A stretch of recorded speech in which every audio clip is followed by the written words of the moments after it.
இந்த திமுக வந்து இவர் வேண்டுமென்றே வந்து தகராறு செய்து ஒரு தகராறை கிளப்பிவிட்டு ஒரு அவப்பெயர் ஏற்படுத்த வேண்டும் என்பதற்காக அவர் அனுப்பப்பட்டிருக்கலாம். வாய்ப்பு அதிகமாக இருக்கு. அதே சமயம் நம்ம என்ன சொல்கிறோன்னா, இந்த மாதிரி அவர்கள் தூண்டி விடுகிறார்கள், அதாவது வேண்டுமென்றே கிண்டி விடுகிறார்கள் அப்படின்னு விடுவார்கள் என்பதை புரிந்து கொண்டு சீமானும் சரி வேறு எந்த எதிர்கட்சியும் சரி தங்களுடைய தொண்டர்களை அதற்கேற்ற மாதிரி தயார் செய்யும். இது என்னன்னா, திமுக இதில் வல்லுனர் எக்ஸ்பர்ட்ஸ், சீமான், நாம் தமிழர் கட்சி உட்பட எல்லா கட்சிகளுமே இவங்களுடைய இந்த ஸ்ட்ராட்டஜியை புரிந்து கொண்டு ஆங்காங்கு வந்து கூடும்போதோ இல்லை இப்போ தெருவில் சாலைகளில் பயணிக்கும் போதோ இல்லை நடுவில் இந்த மாதிரி ஒரு தொந்தரவுகள் வரும்போது இந்த ஆங்கிளில் திங்க் பண்ணி அநேகமாக நம்மை சிக்கலில் ஆழ்த்துவதற்கான ஒரு சூது, இந்த சூதை புரிந்து கொண்டு அதற்கு ஏற்ற மாதிரி நடந்து கொள்ளும். இது வந்து தாவேகா என்பது மினி திமுக தான். நீங்கள் வந்து என்ன செய்யணும், அப்படி பண்ணாங்க அப்படின்னா இந்த மாதிரி ஒரு விஷயங்களில் எந்த பக்கம் நியாயம் இருக்கோ அந்த பக்கம் இருக்கணும். நீங்கள் வந்து சீமான் வந்து நாம் தமிழர் வந்து நம்மளுடைய ஓட்டுகளை வாங்கிடுவாரோ அப்படின்னு சொல்லி திமுகவை சப்போர்ட் பண்ணால் மரத்துக்கு மேலே உட்காந்துக்கிட்டு நல்ல அருவாளை வச்சு அடிமரத்தை வெட்டுவான். அவன் எவ்வளோ புத்திசாலி. அந்த மாதிரியான புத்திசாலித்தனம் இது தாவேகா செய்வது. இதில் வந்து நான் என்ன சொல்ல வரேன்னா, இப்படித்தான் இவர்கள் இருப்பார்கள் என்று நமக்கு ஏற்கனவே பல கசப்பான உண்மைகள் தெரிய வந்திருக்கும் போது எதிர்கட்சிகள், நாம் தமிழர் கட்சி உட்பட கூடுதல் கவனத்துடனும் இதை கையாளும் விதத்தில் இன்னும் கொஞ்சம் என்ன சொல்கிறது, சாதுரியத்தோடும் நடந்து கொள்ள வேண்டும். இல்லைன்னா வந்து வழக்கம் போல் என்ன பண்ணுவாங்க,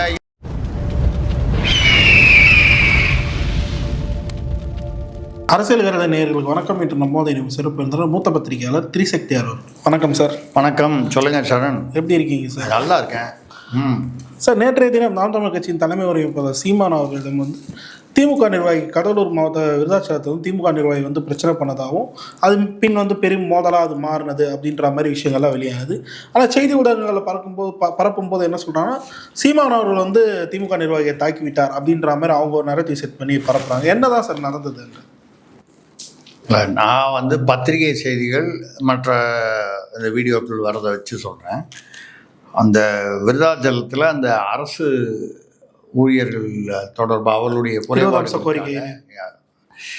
ஏன்னா இப்போ பார்த்தீங்கன்னா போக்குவரத்து ஊழியர்கள் வந்து சம்பளம் பாக்கி இருக்குது, தூய்மை பணியாளர்கள் பணி நிரந்தரம் கேட்டுருக்காங்க, ஆசிரியர்கள் இருக்காங்க, டிட்டோ ஜாக், அதாவது இல்லை ஜாக்டோ ஜியோவில் வந்து பிரிஞ்சு வந்தது ஒன்று இருக்கு, அது பேர் டிட்டோ ஜாக். அது வந்து பார்த்திங்கன்னா தொடக்கப்பள்ளி ஆசிரியர்கள். அதுலேயே ஆசிரியர்கள்னால் உங்களுக்கு தொடக்கப்பள்ளியும் ஆசிரியர் தான், மிடில் ஸ்கூலாக இருந்தாலும் ஆசிரியர் தான், உயர்நிலை பள்ளியாக இருந்தாலும் ஆசிரியர் தான், கல்லூரியாக இருந்தாலும் ஆசிரியர் தான். ஆசிரியருங்கிறது ஒரு பொதுவான விஷயம்.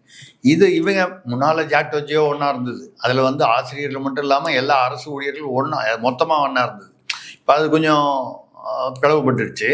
இருந்தாலும் இந்த டிட்டோ இவங்க வந்து தொடக்கப்பள்ளி ஆசிரியர்கள். இவங்க இப்படி போராட்டம் பண்ணாங்க. என்ன பணி நிரந்தரம், ஊதிய உயர்வு, இந்த மாதிரி அவர்களுடைய குறைபாடுகள். இப்போது சீமான் அவர்கள் வந்து இந்த அரசு ஊழியர்களுக்கு வந்து சம்பளம் பாக்கி, அப்புறம் அந்த பிஎஃப் பிடிச்சது வந்து பாக்கி, பணி நிரந்தரம், 10 வருஷமாக வேலை, ஓய்வூதியம், இப்படி பல குறைபாடுகள். இதை பற்றி பேசுகிறதுக்காக அங்கே போனார். அந்த விருதாச்சலம் அங்கே அந்த பகுதியில் வரும்போது அவர்கள் வந்து அதாவது இவர் வந்து ஏதோ பேச அரசுக்கு எதிராக அப்படின்னு சொல்லி சாலை மறியலில் ஈடுபட்டாங்க. ஒரு வழிமறைச்சி பிரச்சனை பண்ணியிருக்காங்க. வழிமறைச்சி பிரச்சனை பண்ணதா செய்திகள் தாங்க. வழிமறித்து அது சாலை மறியல். ஓகே, சாலைக்கு குறுக்க வந்து நின்னாலே அது பேர் சாலை மறியல்னு சொல்லலாம். அது மாதிரி ஏதோ பண்ணியிருக்காங்க. அப்போ வந்து அந்த ரங்கநாதன் என்ற யாரோ ஒரு ஒன்றிய திமுக நிர்வாகி அவர் தாக்கப்பட்டதாக செய்தி வருகிறது. இது வரைக்கும் அந்த செய்தி தான். அவராக ஆட்களுடன் வந்து ஏதாவது மறியல்னு வம்பு பண்ணாரா, இல்லை அவர் பாட்டில் போயிட்டுருக்காருன்னா அப்புறம் ஏன் அவரையே வந்து கூப்பிட்டு இவங்க வந்து வம்பு பண்ணாங்க. அப்படி அந்த மாதிரி அவர்களுக்குள் அந்த வாக்குவாதம் வந்தபோது சீமானின் குடும்பத்தை பற்றி அவருடைய தாயாரை பற்றியெல்லாம் வந்து அவதூறாக அவர் அந்த ரங்கநாதன் என்பவர் பேசியதாக தகவல்கள் வருகின்றன. இது வந்து எங்கே தப்பு ஆரம்பம், எங்கே வளர்ந்துச்சு, எப்படி போச்சு நமக்கு தெரியாது. ஆனால் நம்ம என்ன சொல்கிறோம்னா, தேர்தல் நெருங்க எல்லா அரசு எப்படி கரூர் எப்படி நிகழ்ந்ததோ, கரூரில் ஏதோ ஒரு சக்தி அரசியல் சக்தி திட்டமிட்டு விஜயை கவுத்து விஜயுடைய நிர்வாக பலவீனத்தை இயலாமையை கணக்கு பண்ணி, அதாவது எங்கே வீக்கோ அங்கே பார்த்து அடிக்கிறது. சில பேருக்கு காது வீக்காக இருக்கும், சில பேருக்கு கை வீக்காக இருக்கும். அந்த மாதிரி பார்த்து இடம் பார்த்து அடிக்கிற மாதிரி அந்த வீக்னஸ் பார்த்து அடிக்கிறதுல திமுக எக்ஸ்பர்ட். அதை மாதிரி ஒரு நிகழ்வை ஏற்படுத்துவதனால தானே இப்போ இன்றைக்கி வந்து பார்த்தீங்கன்னா, இன்றைக்கி வரைக்கும் ஈரோட்டில் வந்து இப்போ அவருக்கு வந்து 84 நிபந்தனைகள் போடுறாங்க, பதில் போகிறாரு. அவர் ஏதோ அந்த கோயிலில் அறநிலையத்துறை அந்த கோயிலேருந்து வாங்கிட்டார். 18ஆம் தேதி இன்னைக்கு நடத்த போகிறாரு. அவங்களே ஒரு 5 நிபந்தனை போட்டு தான் கொடுத்துருக்காங்க. அறநிலையத்துறையே ஒரு 5 நிபந்தனை தனியாக அவங்க போட்டிருக்காங்க. அதான் சொன்னேன், அனுமதி கொடுத்துட்டாங்க. பட் என்ன இருந்தாலும் பொதுமக்களும் சரி எல்லாருக்கும் சரி பக்குன்னு என்ன ஆகுமோன்ற ஒரு அந்த மாதிரி ஒரு திக் சூழ்நிலை வந்துச்சு. சீட்டேஜ் மூவ்மெண்ட் இல்லையா? இது என்னன்னா திமுக இதில் வல்லுனர் எக்ஸ்பர்ட்ஸ் இதை மாதிரி இப்போ நீங்கள் என்ன பண்ணுவீங்க, முதல்ல உங்கள் பிரச்சனையே உங்களால் வந்து எப்படி சால்வ் பண்ணுறதுன்றது உங்களுடைய ஃபுல் ஃபோக்கஸ். நான் வந்து இதில் தாவேக்காவாக இருந்தாலும் சரி, சீமானாக இருந்தாலும் சரி, எதிர்கட்சிகள் யாராக இருந்தாலும் இது நல்லபடியாக போகணும், இதில் பிரச்சனை வரக்கூடாது, இதை ஒழுங்காக நடத்தணும், இதில் தான் இவங்களுடைய ஃபோக்கஸ் போகுமே தவிர ஆளுங்கட்சியின் குறைபாடுகளை வெளியே கொண்டு வர்றது வந்து ஆட்டோமேட்டிக்காக அதில் வந்து ஒரு பாதியாவது வந்து அடிபட்டு போயிடும், டைல்யூட் ஆகிடும், மடைமாற்றமாகிவிடும், நீர்த்து போய்விடும், இல்லை குறைந்து போய்விடும். இதுதான் அவங்களோட ஐடியா. அப்போது சீமான் மட்டுமல்ல, வேற மற்ற கட்சிகள் மட்டும் இல்லை, எல்லாருமே எதிர்கட்சிகள் எல்லாரும் எந்த கட்சியாக இருந்தாலும் சரி, அதிமுக, ஆமாம் அதிமுக உட்பட சொல்கிறோம், எல்லா கட்சிகளுமே இல்லை கட்சி நிர்வாகிகள் தலைவர்கள் ஆங்காங்கு உஷாராக இருக்கணும். இந்த மாதிரி அவர்களை ப்ரோவோக் பண்ணுவது, தூண்டி விடுவதற்கான நிகழ்வுகள் நிறைய நடக்கும், செட்டப் பண்ணி நடக்கும். இதில் அந்த சமயத்தில் அந்தந்த தலைவர்கள் வந்து தங்களுடைய தொண்டர்களை பொறுமை காத்து, அதாவது எதுக்காக நம்மளை தூண்டி விடுறாங்கன்றதை வந்து முன்கூட்டியே புரிந்து கொண்டு எந்த விதமான இந்த ஒரு துர்சம்பவங்களும் வந்து நிகழாமல் பார்த்து கொள்ள வேண்டும். ஏன் அப்படி சொல்கிறேன்னா, அதில் ஏதாவது சின்னதாக ஒரு கேப் கிடைச்சதுன்னா அதில் மூவ் பண்ணி பெருசு பண்ணுவாங்க. சீமானோட இது ஒரு ரவுடி கூட்டம், ஏன்னா அவங்க ஆளுங்கட்சியாக இருக்கும்போது இப்போ இளைஞர் இதெல்லாம் நடத்தினாங்க, மாநாடு நடத்துனாங்க. அவங்களுக்கு என்ன சௌகரியம் இருக்குது, அவ்வளோ போலீஸில் டிஜிபியிலேருந்து கீழே உள்ள கான்ஸ்டபிள் வரைக்கும் அவங்களுக்காக வேலை செய்வாங்க. வருவாய்த்துறை அலுவலர்கள், இந்த துறை அந்த துறை, அரசு அலுவலர்கள், அரசு எந்திரம் அவர்கள் பக்கம் இருக்குது.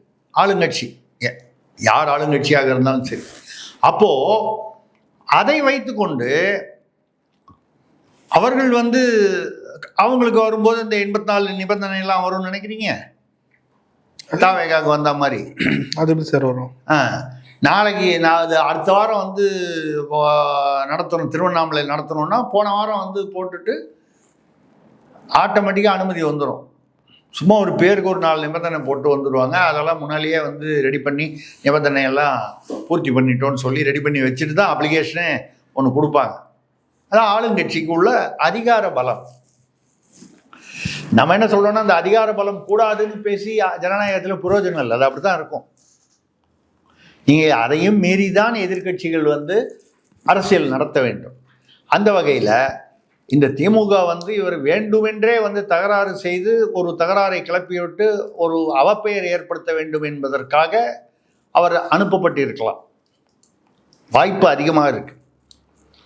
அதே சமயம் நம்ம என்ன சொல்கிறோன்னா, இந்த மாதிரி அவர்கள் தூண்டி விடுகிறார்கள், அதாவது வேண்டுமென்றே கிண்டி விடுகிறார்கள் அப்படின்னு விடுவார்கள் என்பதை புரிந்து கொண்டு சீமானும் சரி வேறு எந்த எதிர்க்கட்சியும் சரி தங்களுடைய தொண்டர்களை அதற்கேற்ற மாதிரி தயார் செய்யணும். ஏன்னா அடித்தாலும் உங்கள் தப்பு, நீங்கள் அடிச்சிங்கன்னா உங்கள் தப்பு, எதிர்கட்சிகள் மேலே தப்பு. எதிர்கட்சிகள் அடி வாங்கினாலும் அவங்க பேரில் தான் எஃப்ஐஆர். புரியுது யாரை சொல்கிறீங்க? டிஜிபி ஆஃபீஸ் வாசல்லையே அப்படி நடக்கலாமே. அப்படி இருக்கும்போது எங்கே வேணாலும் நடக்கும். டிஜிபி ஆஃபீஸ் வாசலில் அப்படி நடக்கும்போதே வந்து இதுதான் வந்து நிகழ்வுன்னா எங்கேயோ விருதாச்சலத்தில், அதுவும் சாதாரண சார் குண்டாஸ் போடுற அளவு. அதான் அப்போ விருதாச்சலத்தில் அப்போது என்னன்னா எதிர்கட்சிகள் சீமான், நாம் தமிழர் கட்சி உட்பட எல்லா கட்சிகளுமே இவங்களுடைய இந்த ஸ்ட்ராட்டஜியை புரிந்து கொண்டு ஆங்காங்கு வந்து கூடும்போதோ இல்லை இப்போ தெருவில் சாலைகளில் பயணிக்கும் போதோ இல்லை நடுவில் இந்த மாதிரி ஒரு தொந்தரவுகள் வரும்போது இந்த ஆங்கிளில் திங்க் பண்ணி அநேகமாக நம்மை சிக்கலில் ஆழ்த்துவதற்கான ஒரு சூது, இந்த சூதை புரிந்து கொண்டு அதற்கு ஏற்ற மாதிரி நடந்து கொள்ளும். நான் வந்து அதனால் வந்து நீங்கள் வந்து அவங்கள அடிக்கணும்னு சொல்லவும் இல்லை, அடிக்கக்கூடாதுன்னு சொல்லவும் இல்லை. நம்ம ஒன்றும் மகாத்மா காந்தி அப்படிலாம் வந்து ஒரு கண்ணத்தை காமித்தா மறு கண்ணத்தை காமி இப்படிலாம் நம்ம வந்து பேச தயாராக இல்லை. அதெல்லாம் வந்து இப்போ விஜய் வந்து பஞ்சு டயலாக் பேசினார், மகாத்மா காந்தி போன்றவர்கள் அந்த காலத்திலேயே பஞ்சு டயலாக் பேசியிருக்காங்க. அதே மாதிரி வந்து சரியாகவும் அடிக்கலை அப்படின்னு சொல்லலை. ஆமாம், நாலடியார் பேசின மாதிரி வந்து 4 தட்டு தான் தட்டினாங்க, ஒழுங்காக கூட அடிக்கலைன்னு சொல்லு. நாலடியார் அந்த 4 அடி. புரியுது. அந்த அடி 4 அடியார். அப்படி அவர் ஏன் வந்து அந்த அவ்வளோ தைரியமாக பேசுகிறாரு? அதுக்கப்புறமும் யாரும் ஒன்றும் அதை பற்றி அரசு தரப்பிலோ காவல்துறை தரப்பிலோ அதை பற்றி ஏன் கேட்கல? அவர் ஆளுங்கட்சி கூட்டணியில் இருக்கார். கைது செய்யணும்னு சொல்லிட்டு நாம் தமிழ் கட்சியிலேருந்து போராட்டமும் பண்ணியிருக்காங்க, அவங்கள பட் கைதும் பண்ணல. எப்படிங்க பண்ணுறோம்? எப்படிங்க எதிர்பார்க்குறீங்க? அப்படியெல்லாம் வந்து ஜனநாயகத்துக்கு பேரில் இன்னும் நீங்கள் தமிழ்நாட்டில் வந்து நம்பிக்கை வச்சுருக்கீங்கன்னா வந்து நீங்கள் ஏதோ ஒரு இன்னும் கனவு உலகத்தில் தான் இருக்கீங்க. ஏங்க தற்காப்புக்காக ஒரு ஆள் துரத்திக்கிட்டு போனால் அவரை பிடிச்சி குண்டாஸில் போட்டாங்க, யார் வந்து அடித்தாங்களோ அவங்கள விட்டாங்க. இந்த மாதிரி வந்து ஒரு நிகழ்வுலையும் பார்த்தீங்கன்னா எங்கேயோ தாம்பரத்தில் ஒரு பொண்ணை கற்பழிச்சிட்டாங்க, கற்பழித்து பாலியல் வன்முறை செய்த அந்த இளைஞரை வந்து சேர் போட்டு உட்கார வச்சுக்கிட்டு அவர் பக்கத்தில் வச்சுக்கிட்டு இந்த பொண்ணுடைய அப்பா அம்மாவை நிற்க வச்சு நிர்வாணமாக நிற்க வச்சு விடிகாலையில் வரைக்கும் சோறு தண்ணி கொடுக்காம சித்திரவதை பண்ணி உங்கள் பொண்ணு கேரக்டர் மோசம்னு ஒத்துக்குங்க. சின்ன பொண்ணு 17-18 வயசு பொண்ணு. இவங்ககிட்ட என்ன நியாயம் எதிர்பார்க்க முடியும்? நீங்கள் என்ன ஜனநாயகத்தை எதிர்பார்க்கிறீர்கள்? ஸோ இதுதான் வந்து அங்கே நடந்தது. இதில் வந்து நான் என்ன சொல்ல வரேன்னா, இப்படித்தான் இவர்கள் இருப்பார்கள் என்று நமக்கு ஏற்கனவே பல கசப்பான உண்மைகள் தெரிய வந்திருக்கும் போது எதிர்கட்சிகள் நாம் தமிழர் கட்சி உட்பட கூடுதல் கவனத்துடனும் இதை கையாளும் விதத்தில் இன்னும் கொஞ்சம் என்ன சொல்கிறது சாதுரியத்தோடும் நடந்து கொள்ள வேண்டும். இல்லைன்னா வந்து வழக்கம் போல் என்ன பண்ணுவாங்க, இவர் தான் அடிச்சாரு, இவர் தான் வந்து பண்ணார் போனார் வந்தார், இந்த கட்சி ரவுடி கட்சி. ரவுடிசம்னா என்னன்னு தமிழ்நாட்டில் தெரிய ஆரம்பித்ததே 67க்கு அப்புறம் தான். 67 என்ன நடந்துச்சுன்னு வரலாற்றை பிரித்து படித்து பாருங்க. ஏதாவது அங்கே அரசியல் அறிவை வளர்த்து கொள்ளலாம் இல்லையா? அதனால் சொல்கிறேன். அதனால் வந்து நீங்கள் அப்படி ஒரு சூழ்நிலை இருக்கும்போது கவனமாக இருக்க வேண்டும். இன்னொரு விஷயம் இதில் இருக்குல்ல சார், தாவேக்கா வந்து நாம் தமிழர் கட்சியை பார்த்து டீயை விட கப்பு சூடாக இருக்குன்னு சொல்லிட்டு இருந்தாங்க. ஆனால் இந்த விஷயத்தில் பார்த்தீங்கன்னா திமுகவுக்கு ஆதரவாக பல தாவேக்காவினர் வந்து களமிறங்கிறது வந்து பார்க்க முடிஞ்சது. இது எப்படி பார்க்குறீங்க? இதே ஒரு வருஷத்துக்கு முன்னால் அரசியல் கருடன் நிகழ்ச்சிகள் உட்பட பல யூடியூப்பில் வந்து திமுகவோட பி டீம் தான் விஜயோட டீம் நான் சொல்லும்போது அப்போ யாரும் நம்பலை. இப்போ நம்பலான்றாங்க. இல்லை, ஏன்னா கொள்கைகளில் வந்து அப்படியே 99.99% அப்படியே கார்பன். பி டீம்லாம் சொல்ல மாற்றி சொல்லாதீங்க, மினி திமுக. நீங்கள் மினி திமுகன்னு பேசியிருக்கோம். இதே அரசியல் கருடனில் நம்ம பேசியிருக்கோம்.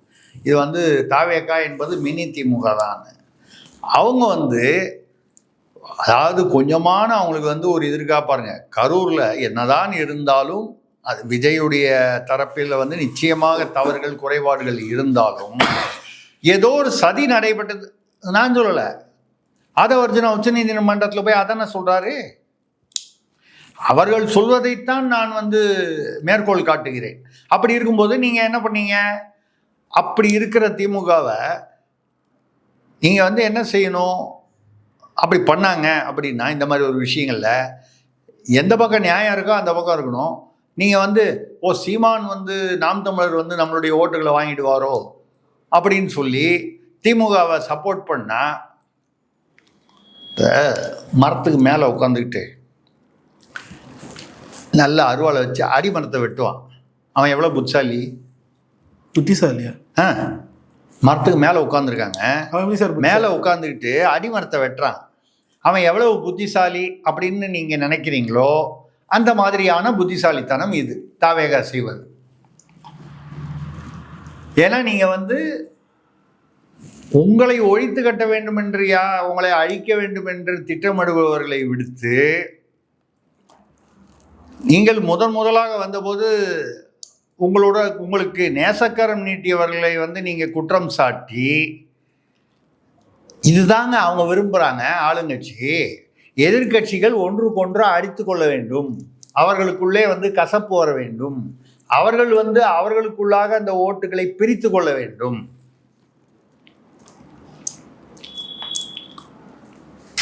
இப்போ நான் அந்த ரோட்டில் போனோங்க, எனக்கு எதிராக 2 பேர் வந்து நிற்கிறான், 4 பேர். இந்த 4 பேருக்குள்ளே சண்டை முட்டி விட்டுறோம். 4 பேரும் ஒத்த சட்டையை ஒருத்தன் பிடிச்சிட்டு நடு ஓரத்தில் சண்டை போட்டுட்டு இருப்பான். நான் போகும்போது என்ன பண்ணுவேன்? இந்த கார் கண்ணை அப்படி இறக்கிட்டு அப்படி பார்த்து ரசிச்சுக்கிட்டு அச்சான் பாரு அவனை இவன் மூக்கிலேயே குத்திட்டான். இவங்க 4 பேரும் வந்தது எதுக்கு? காரில் போகிற என்னன்னா ஒரு உதாரணத்துக்காக சொல்கிறேன். என்னை எதிர்த்து கேள்வி கேட்கவோ இல்லை ஏதோ ஒரு குறைபாடை சுட்டி காட்டுவோ தான் 4 பேர் வந்தாங்க. ஆனால் ஒருத்தருக்கு அவனை அடிச்சுக்க விட்டு அவன் ஓரத்தில் அடிச்சுக்கிட்டு இருக்கும்போது நான் ரொம்ப என்னப்பா அடிச்சுக்கிட்டாங்களா, அவனுக்கு ரத்தம் வந்துச்சா வரலையா, அவனுக்கு வரலையா, அம்பா அடுத்த தடவை சொல்லும்போது நல்ல மூக்கு மேலே குத்த சொல்லுப்பா, அப்போதான்ப்பா ரத்தம் வரும் அப்படின்னு பார்த்து என்ஜாய் பண்ணிட்டு போவாங்க.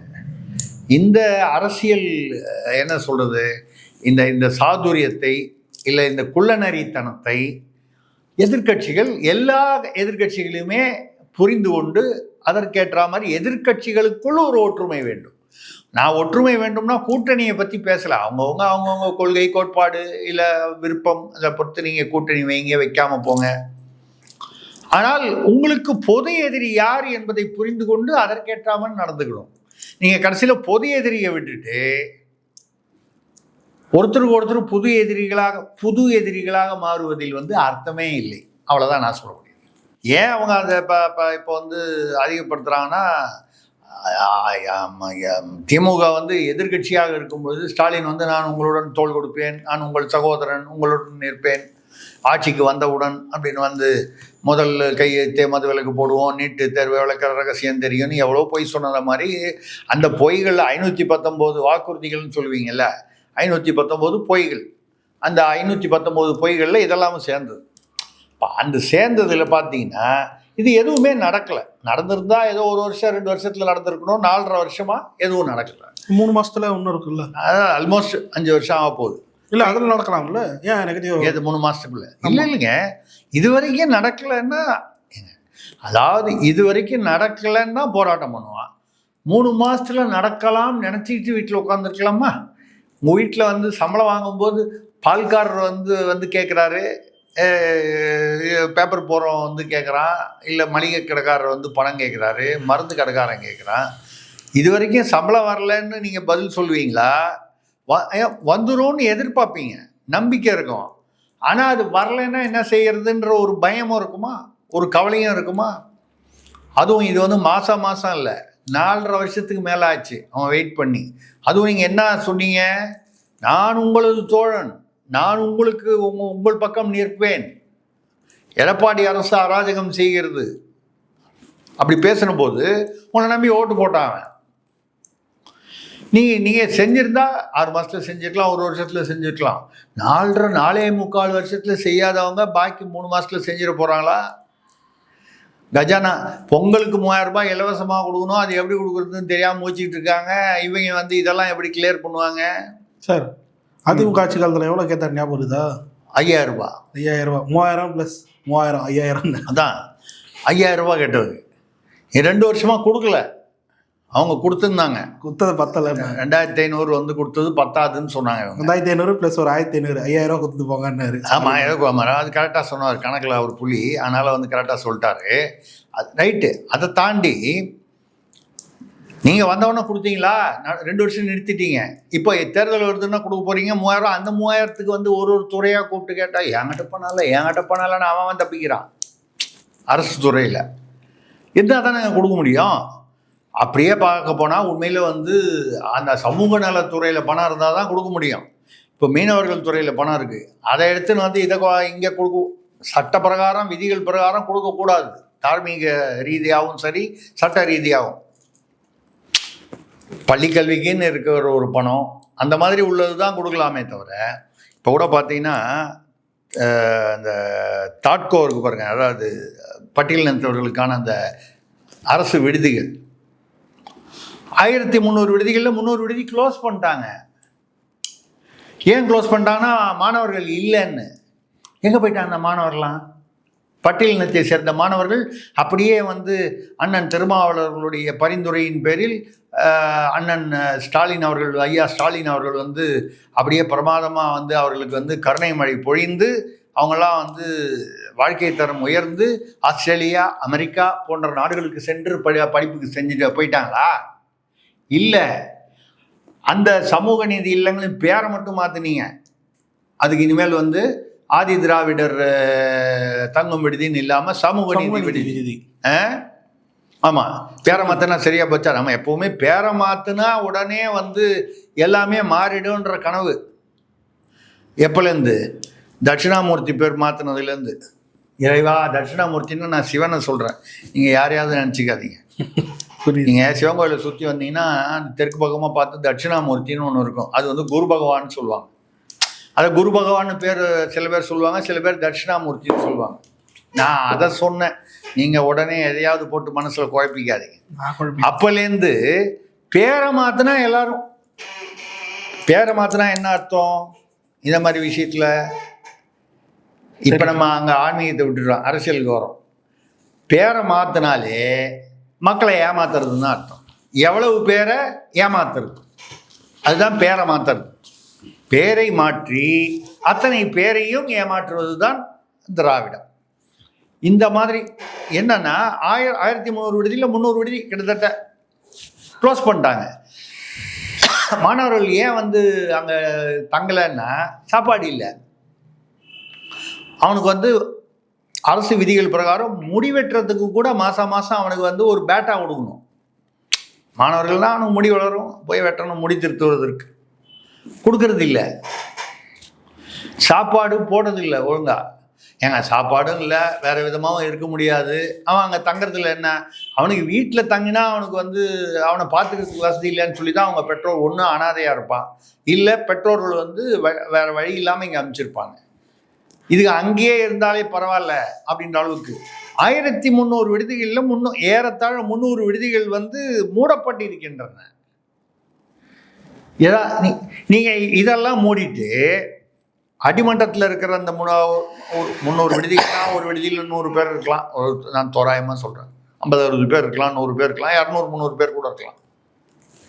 விடுதியோடைய இதை பொறுத்து இருக்கு, அளவை சைஸ் பொறுத்து இருக்கு.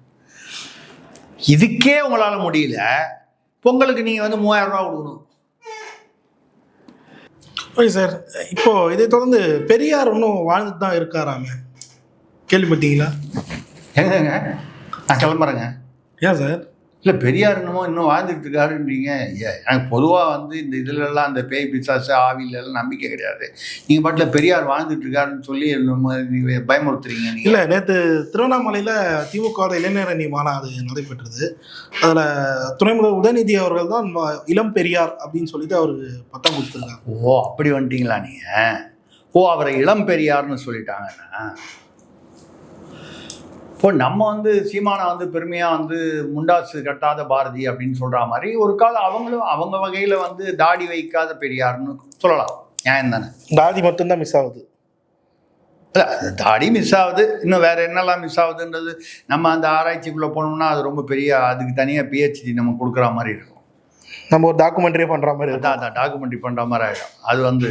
ஆனால் வந்து அவருக்கு இளம்பெரியார்னு கொடுத்தது வந்து என்னை பொறுத்த வரைக்கும் ஒரு சரியான தேர்வு தான். உண்மையாலேவா? ஆமாம், பெரியாருடைய பல கருத்துக்களை வந்து அவர் வந்து கையாண்டு இருக்கிறார், வந்து அதை வந்து செயல்படுத்தி இருக்கிறார். என்னென்ன கருத்துக்கள்னு வந்து உங்களுக்கு வந்து தெரிஞ்சுக்கணும்னு ரொம்ப ஆர்வமாக இருக்கீங்கன்னு நினைக்கிறேன். உங்கள் மொத்த சமூக நீதி, பெண் உரிமை, அந்த மாதிரி விஷயங்களை சொல்கிறேன். அதுதான் சொல்கிறேன். பெரியார் வந்து என்னென்னலாம் சமூக நீதி பேசினார் அதெல்லாம் எடுத்து பாருங்க. பெண்களின் முன்னேற்றத்திற்கு என்னெல்லாம் பேசியிருக்காரு அதெல்லாம் எடுத்து பாருங்க. ஜாதி ஒழிப்பை பற்றி என்னெல்லாம் பேசியிருக்காரு, மத நல்லிணக்கத்தை பற்றி என்னெல்லாம் பேசியிருக்காரு. இப்போ உதயநிதி, அதாவது இப்பொழுது உள்ள திமுக, ஸ்டாலின், உதயநிதி இவங்க தானே, அவங்க வந்து என்னெல்லாம் வந்து பண்ணிக்கிட்டு இருக்காங்க. நிறைய மேட்ச் ஆகும். யோசிச்சு பார்த்த மேட்ச் ஆகும். நீங்கள் தான் யோசனை பண்ணி பேசணும். ஏன்னு கேட்டால் நான் வந்து இதை பற்றி விவரமாக பேசுனா அது விவரம் வந்து விவகாரமாயிடும். இல்லை, நீங்கள் சொல்ல சொல்ல எனக்கு ஓதுச்சு. சரிங்களா? நீங்கள் உடனே வந்து அதுவா இதுவா நீங்கள் வந்து ஏபிசிடியில் வந்து வரிசையாக ஏபிசிடின்னு எம்என்னு ஓபின்னு நீங்கள் பாட்டில் எண்ணிக்கிட்டே வரும்போது எங்கே வந்து சிக்குவீங்கன்னு எனக்கு தெரியாது. என்கிட்ட சிக்காதீங்க.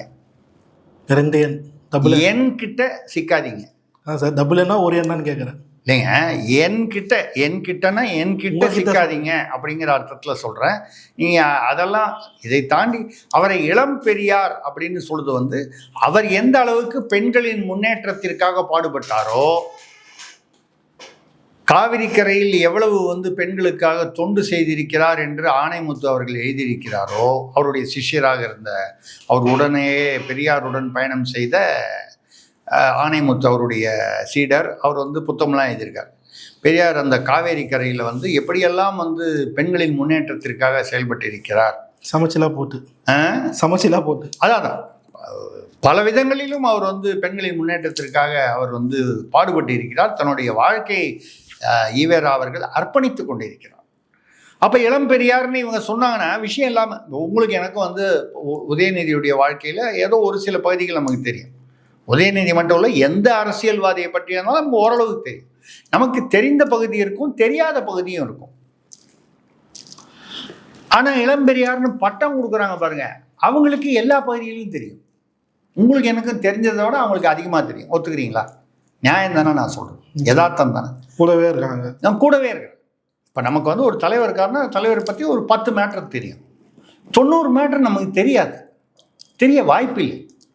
அப்போ 100ல் அட்லீஸ்ட் 90 தெரிஞ்சவங்க வந்து பட்டம் கொடுக்குறாங்கன்னு சொன்னால் நியாயமாக இருக்குமா இருக்காது? இருக்கும். யதார்த்தமாக இருக்குமா இருக்காது? அப்போ அதுதான் சொல்கிறேன், தாடி வைக்காத பெரியார். எதெல்லாம் அப்புறம் வந்து ஒப்புமை இருக்குது அப்பெல்லாம் ஒன்று ஒன்றா பார்க்க முடியுமா? பெரியார் வந்து குளிக்கவே கூடாது, வருஷம் பூரா குளிக்காமல் இருந்தார். அப்புறம் நீங்கள் வந்து உதயநிதி ஐயாவும் வந்து இதுமாதிரி வருஷம் பூரா குளிக்காமல் இருக்காரா இப்படிலாம் கேள்வி கேட்டால் இப்படி இந்த மாதிரி ஒப்புமைக்கெல்லாம் நான் தயாராக இல்லை. நீங்கள் கருத்தியல் ரீதியாக பார்க்க வேண்டும். கருத்தியல் ரீதியாக பெரியார் என்ன சொன்னார், உதயநிதி ஐயா என்ன பண்ணியிருக்காரு பண்ணிக்கிட்டு இருக்காரு. இல்லை அவர் சொல், இது இவர் செயல், அந்த மாதிரி சொல்கிறீங்க? ஆமாம், இல்லை அவருமே சொல் மட்டும் இல்லாமல் செயல்லையும் நிறைய செயல்பாடு பண்ணியிருக்காரு. இது கண்ணெதற்கு நடக்குது அது. ஆமாம், நீங்கள் வந்து அதை வந்து படித்து தெரிந்து கொள்வீர்கள், இதை பார்த்து தெரிந்து கொள்ளும். இதை நம்ம வந்து கேள்விப்பட்டு இல்லை பார்த்து தெரிந்து கொள்கிறோம். அதே சமயத்தில் நாம் வந்து பெரியார் இருக்கும் அந்த காலத்தில் நாம் வந்து வாழ முடியாமல் போனது நம்மளுடைய துர்பாக்கியம். இப்போது இளம் பெரியார் அவர்கள் இருக்கும்போது இவருடைய வாழ்க்கையை நேரடியாக நாம் வந்து பார்க்கக்கூடிய நமக்கு வாய்ப்பு கிடைத்தது இறைவன் நமக்கு அளித்த ஒரு பெரிய என்ன சொல்றது புண்ணிய காரியம். அவர்களுக்கு இறைவன் மீது நம்பிக்கை இருக்கலாம், இல்லாமல் இருக்கலாம், இல்லை என்று அவர்கள் சொல்லிக் கொள்ளலாம். அதெல்லாம் விட்டுடுவோம். பெரியாரோட சொல்லுவாங்க, கடைசி காலத்தில் உடம்பு சரியில்லைன்னும் போது ராஜாஜியும் அவரும் அவர்களுக்குள் இருந்த அரசியல் கருத்து வேற்றுமலை தாண்டி ஒரு நட்பு இருந்தது. அந்த காலத்தில் அப்படி இருந்தாங்க, ஓரளவுக்கு அது பாராட்டக்கூடிய விஷயம். அவரை கூப்பிட்டு வந்து துர்நூறு வச்சு விட சொல்லுங்க அப்படி சொன்னதாக ஒரு தகவல் உண்டு. உடனே இந்த தகவல் உண்மையா, நீங்கள் எந்த புக்கில் படிச்சீங்க, அந்த புக்கு கரெக்டாக, எந்த புக்கு கரெக்டாக, இதில் அப்படிலாம் பார்த்தா நம்ம வந்து எழுதி வைக்கிறது படிக்கிறோம். எழுதுறவன் கரெக்டாக எழுதுறானா, உண்மையாக எழுதுறானா, சேர்த்து எழுதுறானா, கற்பனையை கலக்கிறானா நமக்கு தெரியாது. கடைசி காலத்தில் அதாவது உடல்நிலை சரியில்லாமல் போன போது ராஜாஜியை பார்க்க வேண்டும் என்று விரும்பினார். அது நட்பின் காரணமாக விரும்பினார் என்று கொள்ளலாம். அவரும் வந்து இவரோட வந்து கருத்து வேற்றுமையெல்லாம் ஒரு பக்கம் இருந்தாலும் அவர்களுக்குள்ள ஒரு நட்பு இருந்தது. வந்து பார்த்தாரு. பார்க்கும்போது உங்கள் கையால் திருநீர் வச்சு விடுங்கன்னு சொன்னதாக ஒரு தகவல். ஸோ அது மாதிரி பகுத்தறிவில் வந்து பகுத்தறிவு பல வகைப்படும். பொதுவாக பார்த்தீங்கன்னா திராவிட பகுத்தறிவு என்பது வந்து மற்றவர்களுக்காக மட்டுமே பயன்படும், தனக்காக பயன்படாது. ஏன்னா நமக்குன்னு அதை நம்ம வந்து பயன்படுத்த மாட்டோம். உங்களுக்கு சொல்லும்போது நான் நிறைய அட்வைஸ் பண்ணுவேன். தம்பி சரண்ராஜ், நீங்கள் வந்து எப்படி இருக்கணும்னா அப்படின்னு உங்களுக்கு நான் நிறைய அட்வைஸ் பண்ணுவேன். ஆனால் அந்த ஆலோசனைப்படி நான் நடக்கிறேன்னான்னு நீங்கள் கேட்கக்கூடாது. நடந்துக்கிட்டு இருக்குன்னா இப்படிலாம் கேட்கக்கூடாது. இதுக்கு பேர் தான் திராவிட பகுத்தறிவு. புரிஞ்சுதுங்களா? அந்த வகையில் அவர் இளம் பெரியார் என்று சொல்வதை நான் ஏற்றுக்கொள்கிறேன். அவர் வந்து இன்னும் இளம் பெரியார் என்பதை தாண்டி அடுத்து அவர் பெரியாராகவே, பெரியார் எவ்வளவு புகழ் பெற்றாரோ அந்த அளவுக்கு அவர் புகழ் பெற வேண்டும். அந்த இளம் பெரியார் என்கிற இடத்திற்கு இன்பநிதி சகோதரர் இன்பநிதி அவர்கள் வந்து இளம் பெரியாராக வர வேண்டும். அதானே கரெக்டாக தானே பேசுகிறேன்? தமிழ்நாட்டு அரசியலை கரெக்டாக நான் புரிஞ்சு தானே பேசுகிறேன். ஒன்றும் தப்பாக பேச இல்லையே. இல்லை, கரெக்டாக வந்து இப்போ இவர் பெரியார்னு மூவ் ஆகும்போது இப்போ இளம் பெரியாருக்கு அந்த இடத்துல இன்பநிதி தானே வர முடியும். துரைமுருகன் 60 வருஷமாக வந்து கட்சியில் இருக்கார். அவர் ஏன் நம்ம வந்து பெரியார்னு சொல்ல முடியும்? தப்பு. நேரு சொல்லுவீங்களா? 77 வயசாகுது, 78 வயசாகுது. நடைமுறைக்கு சாத்தியம் இல்லாதது. அதான் அவங்களாம் வந்து சிறியார்னா நான் வந்து அவங்க வந்து தப்பாக சொல்லிங்க. இது பெருசுன்னா இது என்ன சொல்வீங்க? சிறுசு. நம்ம வந்து யதார்த்தத்தை சொல்றோம். அப்போ அவர் பெரியார் அப்படின்னா இவர்கள்லாம் சிறியார். அப்போ இன்பநிதி வந்தாலும் அவர் பெரியார் தான். இன்பநிதிக்கு 22 வயசு. அவர் வந்து முழு நேர அரசியல்வாதியாக வரணும்னா 108 வருஷம் ஆகலாம். அப்போ அண்ணன் துரைமுருகனுக்கு ஒரு 94 வயசு இருக்கும். சும்மா கற்பனையாக எண்ணி பார்க்குறேன். அவர் ஆரோக்கியமாக 100 வயது வரைக்கும் வாழ வேண்டும் என்பது நம்மளுடைய விருப்பம், நம்மளுடைய பிரார்த்தனை. அது பாருங்கள், நினச்சி பாருங்கள், 94 வயசுலேயும் வந்து துரைமுருகனே வந்து மேடையில் வந்து இன்றைக்கு இளம்பெரியார் இன்பநிதி அவர்கள் எங்களுக்கெல்லாம் வழிகாட்டியாக இருக்கிறார்கள். கேட்கும்போதே நினச்சி பார்க்கும்போதே உடம்பெல்லாம் அப்படியே புல்லரிக்குது பாருங்க. கூஸ்பம் மூமெண்ட் தான் ஃபுல்லாக அது வருதா இல்லையா? அதை மாதிரி ஒரு மெய்சில் இருக்க வைக்கக்கூடிய அனுபவம் வந்து இந்த திராவிடத்தில் மட்டும்தான் இருக்கும். அதனால் வந்து சரியாகத்தான் சொல்லியிருக்கிறார்கள். வாழ்க பெரியார் நாமம். பெரியார் நாமம்னு சொன்னால் உடனே வந்து பெரியார் என்ன வைணவரா, அவருக்கு நாமம் போட்டீங்க அப்படின்லாம் சொல்லாதீங்க. நாமம்னா அவருடைய புகழ், அவருடைய பெயர்னு அர்த்தம். தமிழில் அப்படி ஒரு அர்த்தம் இருக்குது. ஏன்னா இந்த காலத்தில் வந்து செம்மொழின்னு பேசுகிறவங்ககிட்ட தமிழ் எவ்வளோ தூரம் தெரியுன்றதே நமக்கு சந்தேகமாக இருக்குது. பெரியார் நாமம்னு பெரியாரை வந்து ஐயங்கார் என்று சொல்லிவிட்டார், அவர் வைணவர் என்று சொல்லிவிட்டார் நான் அப்படின்னு சொல்லிடுவாங்க.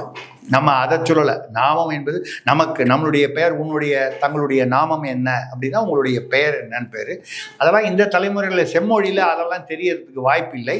அதனால் நம்ம வழக்கமாக வந்து உரை கொடுத்துட்டு கூடவே எங்கள் காலத்துலலாம் வந்து டெக்ஸ்ட் புக் இருக்கும். அதை படிக்கிறத விட கோனார் உரைன்னு ஒன்று வரும். அந்த கோனார் உரையை படித்து தான் நாங்கள்லாம் பாஸ் பண்ணுவோம். உண்மையை சொல்கிறோம். அதுதான் ரொம்ப ஈஸி. டெக்ஸ்ட் புக்கு ரொம்ப பெருசாக இருக்கும், அந்த கோனார் உரையெல்லாம் சுருக்கமாக இருக்கும்.